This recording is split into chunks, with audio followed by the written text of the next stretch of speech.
travel tirelessly to every single one of Texas's 254 counties because he wanted to hear directly from as many Texans as possible what he could do to help them make their families' lives better. We all know him because we saw him stand up for our veterans every single day that he was in Congress to make sure that they receive the care that they need, because they, more than anyone, have sacrificed so much for our great country. We all know him because he showed us that it is possible to be incredibly passionate about an issue and still be able to talk and listen to each other with compassion. And lastly, we all know him because we still see him to this day stand up for our city, for our border community, never ever failing to push back on the false narrative that the border is anything but a safe, vibrant, and wonderful place to live, made stronger because of our history of welcoming immigrants. And lastly, we all know him because he is our hometown hero and our tireless advocate. Please help me give a loud El Paso welcome to our very own Beto O'Rourke.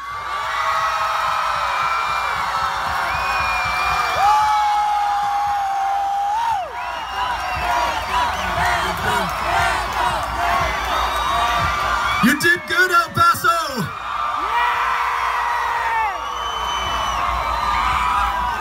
Let's hear it for Mariachi Femenil Flores Mexicanas. Awesome!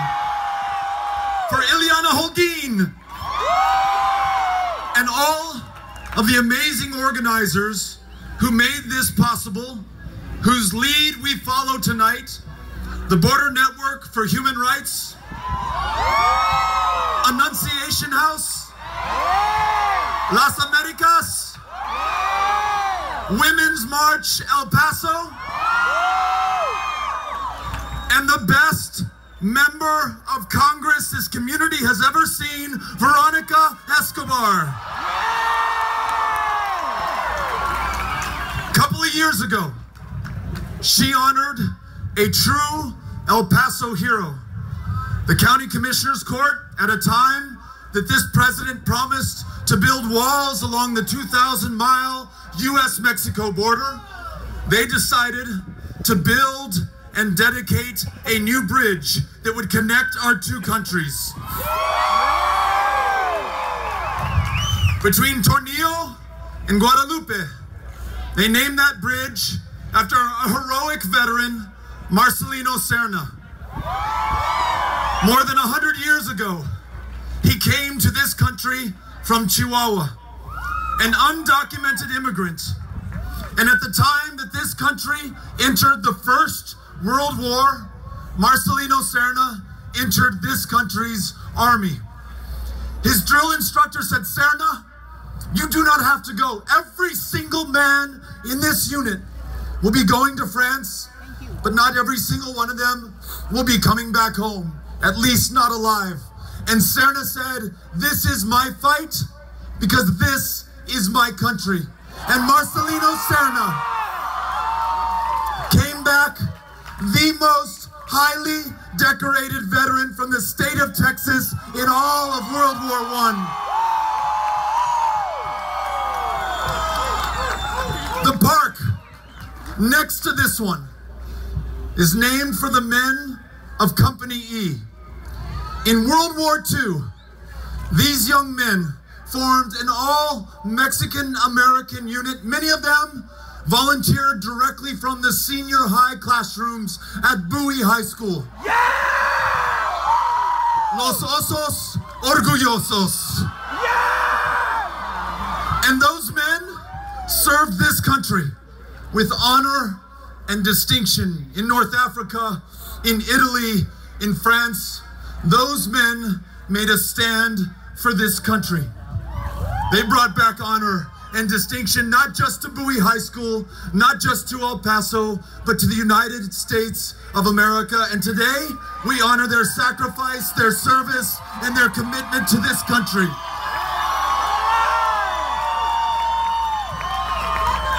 Many of them paying the full price, the ultimate sacrifice for the United States of America and their little brothers. Some of you know this story. In 1949, the state of Texas decided that it would hold the first statewide high school boys baseball championship. And under the guidance of Nemo Herrera, the Bowie Bears decided to enter that competition. Though not a single member of that team had 2 pennies to rub together, their mothers made their uniforms, the gloves with which they played, but they won the city championship. And on the road to Austin, Texas, where the state championship would be played, though their brothers served in that Second World War, though some of their brothers did not come back, at the hotels and motels and restaurants along the way, they were met by signs that said, "No Mexicans or dogs allowed."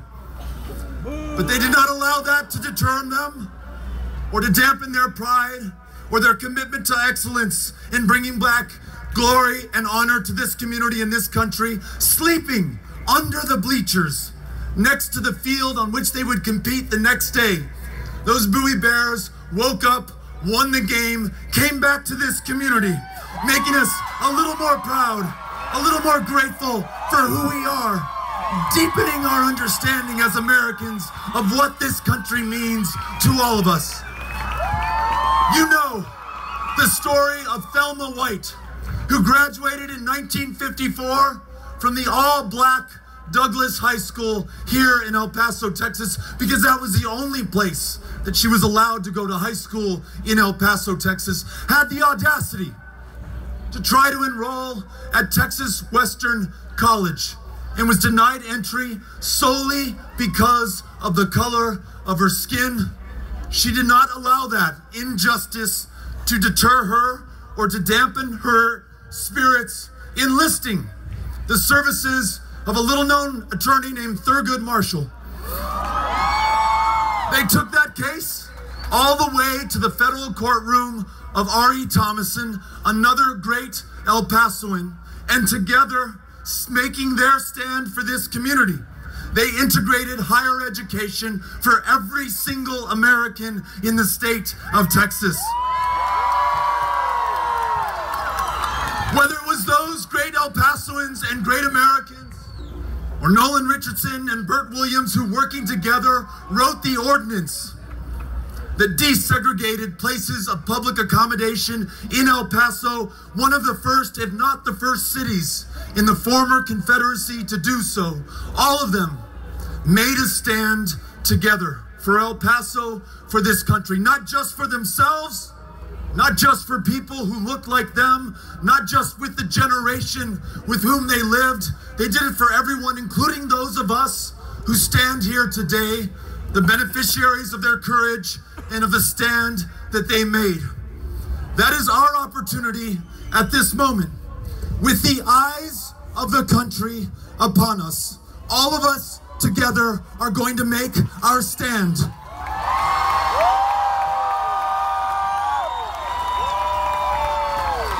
Here, in one of the safest cities in the United States of America.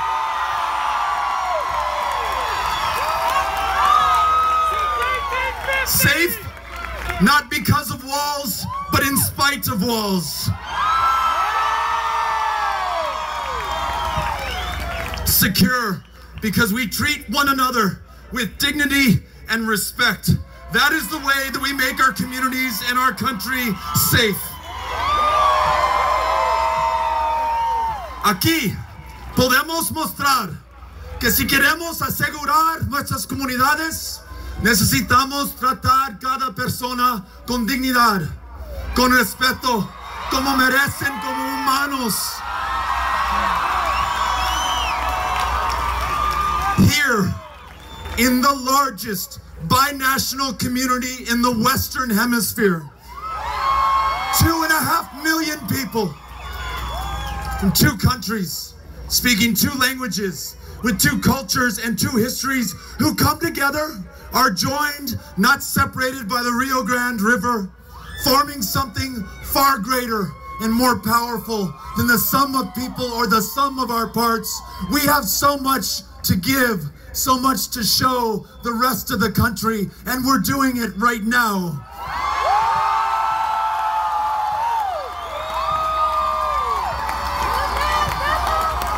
Here,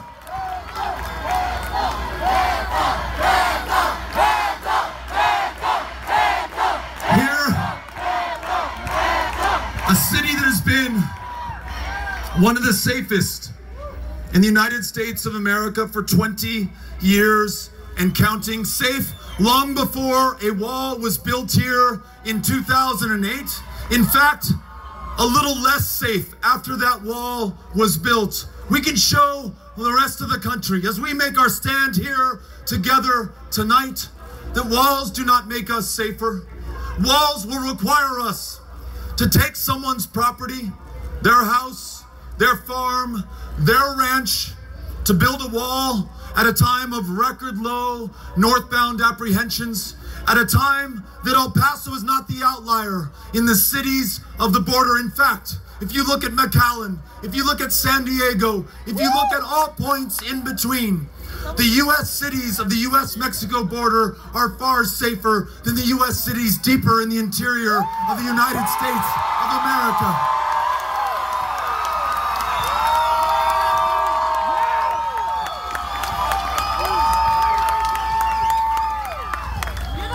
We know that walls do not save lives. Walls end lives. In the last 10 years, more than 4,000 children, women, and men have died trying to come to this country, to work jobs that no one will take, to be with a family member, to flee horrific brutality and violence and death in their home countries. And as we build these walls, 600 miles of the 2,000-mile border walled up and counting, we push them to ever more treacherous and remote stretches of the U.S.-Mexico border, thereby ensuring greater suffering and death. We stand for America, and we stand against walls.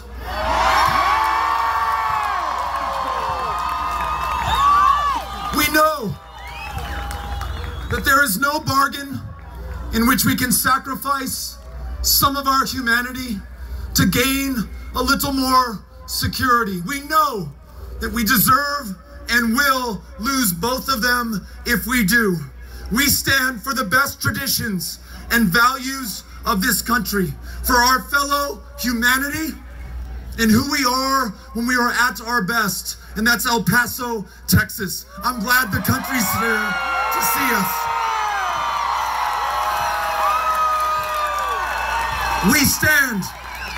We stand for the Constitution of the United States of America and against emergency national security declarations that would allow the president to subvert an equal branch of government, build a wall when we do not need it. 1.6 million apprehensions the first year of the George W. Bush administration, a little more than 300,000 apprehensions last year. And you know who we are apprehending? Kids, children. If they are lucky, they're there with their moms or dads, walking 2,000 miles, if they're lucky, atop, not inside of a train known as the Beast or La Bestia, surviving every manner of depredation, and those who prey on human misery. And here, at their most vulnerable and desperate moment, they want to make sure that they have found the right place. That 243 years into this great experiment and idea that is America, we will not take advantage of them. We will not send them back to certain death. We will not believe that walls can or should keep them out. Instead, we welcome them with open arms. This, the wealthiest, the most powerful country on the face of the planet, can meet this moment and our obligations to one another and be all the stronger for it.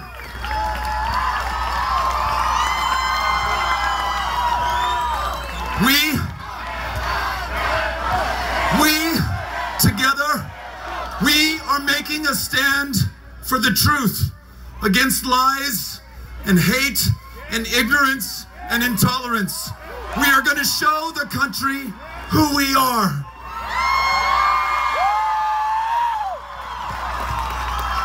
A president who describes Mexican immigrants as rapists and criminals.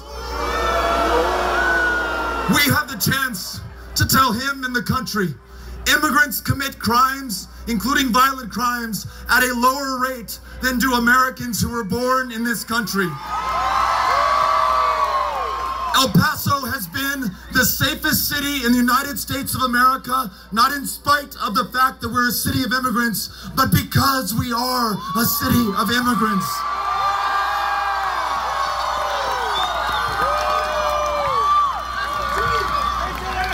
We're going to make a stand to ensure that we live up to our promise, to our potential, and to our purpose as a country.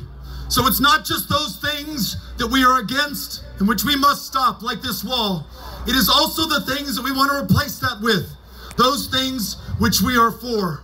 Number one, let's make sure that as they leave the deadliest places on the planet, that we make way and make room for those asylum seekers who are coming to this country.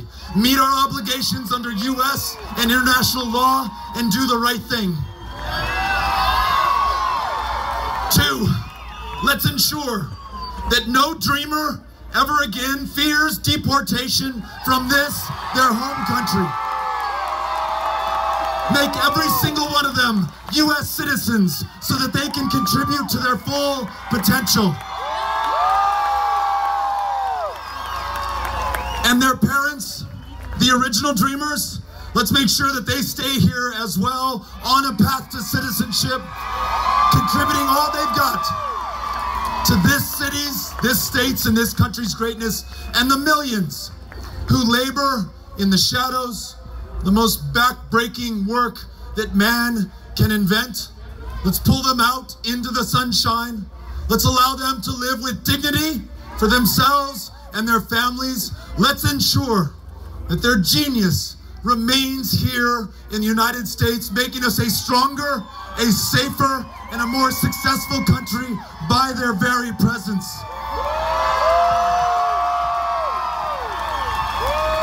And to the legitimate concerns about security and safety, knowing full well that the vast majority of everyone and everything that ever comes to the United States crosses through one of our ports of entry.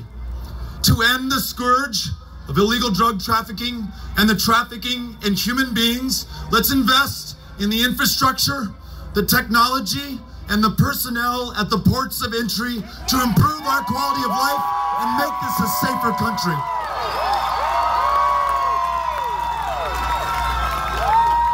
And then let's do this. The words that we use have extraordinary power. When we describe asylum seekers as though they were animals, when we refer to immigrants as an invasion, when we conflate dreamers with members of MS-13, not only are we spreading lies and committing an injustice, but the policies and the practices that follow should not surprise us. When we take little children, babies, from their mothers and fathers here at the US-Mexico border at their most desperate moment, when we put that child in a cage, turn that parent over to the Department of Justice, then to ICE for deportation, commit cruelty tantamount to torture upon that young child, it follows the rhetoric that we use. Let's make sure that we refer to our human beings, our fellow human beings, with kindness, with respect, with dignity. Let's not be afraid of our own shadow or of who we are. Let's own this moment and the future and show the country there is nothing to be afraid of when it comes to the U.S.-Mexico border.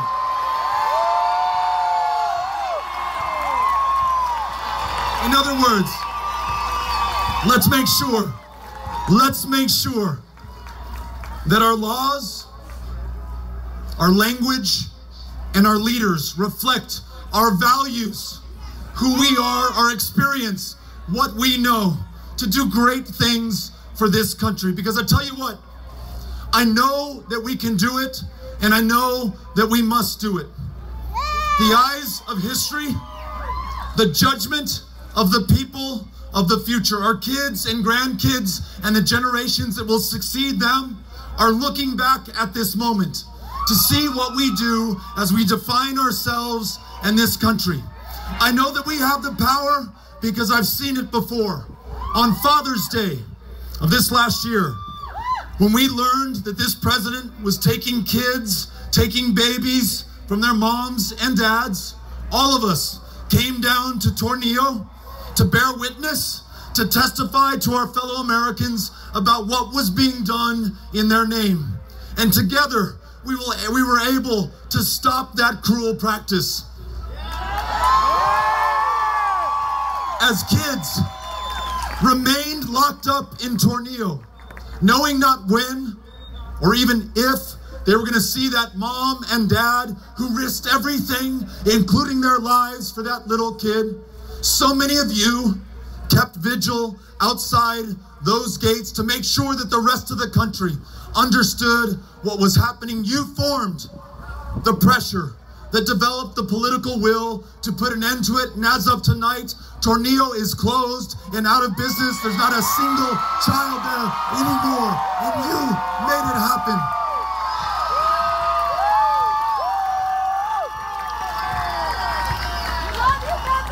And when ICE... Sí se puede, sí se puede, sí se puede, sí se puede. On Christmas Eve, when you learned that these asylum seekers held by CBP, turned over to Immigration and Customs Enforcement, had been dumped at the Greyhound bus station in downtown El Paso, without a single dime on them, with no food to eat, with little kids who were sick and needed help and medical attention, you all came downtown on Christmas Eve. You brought your families with you.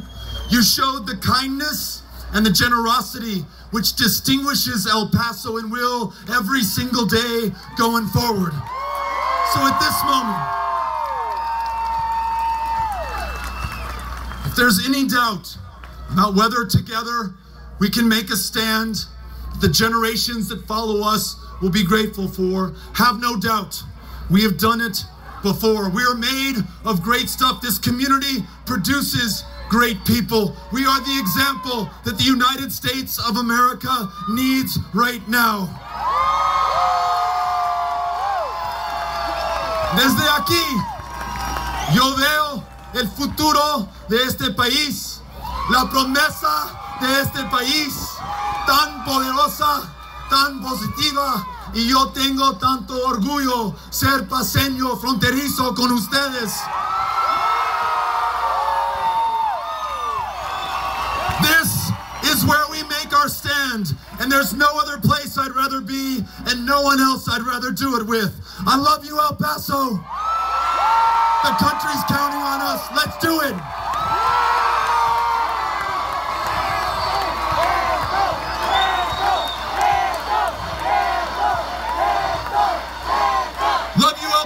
Jim Ward and Emily Davis to follow. We'll see you out there.